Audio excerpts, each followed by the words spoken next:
लड़की के आजकल भइल रोजगार बा जहाँ देखो खाली करे बाजार बा। ए भाई सुन ना लड़की के आजकल भइल रोजगार बा जहाँ देखो खाली करे बाजार करो तारी ना सबर राखी चार चार गोल भर घूम तारी सकू दे काटी काटी दिल जमन पैसा से बिकी देखी हम दू दिन नाटी की दिल जमन पैसा से बिकी देखी हम दू दिन नाटी की देखी हम दू दिन नाटी की डीजे हेलो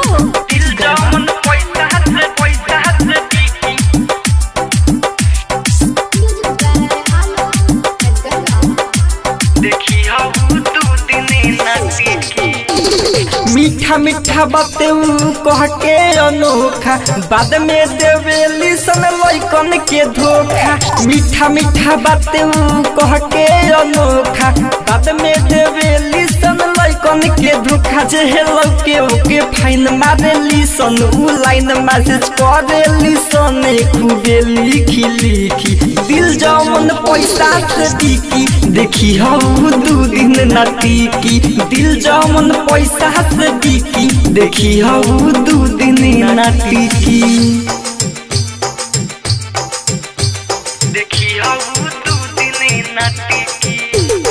डीजे हेलो पैसा से बिकी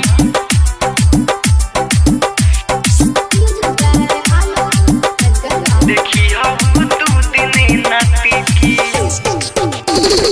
कबो कहीं मार्केट कबो फिल्म देखाबो एहो इजाद हमर सपना पूरा हो। कबो कहीं मार्केट कबो फिल्म देखाबो एहो इजाद हमर सपना पूरा हो। निराला नितेश बात सुनो विशेष राइडर कृष्ण मोहन प्रदीप बाहरे सीखी दिल जमन पैसा से बिकी देखी हम दू दिन नाटी की दिल जमन पैसा से बिकी देखी हम दू दिन नाटी की।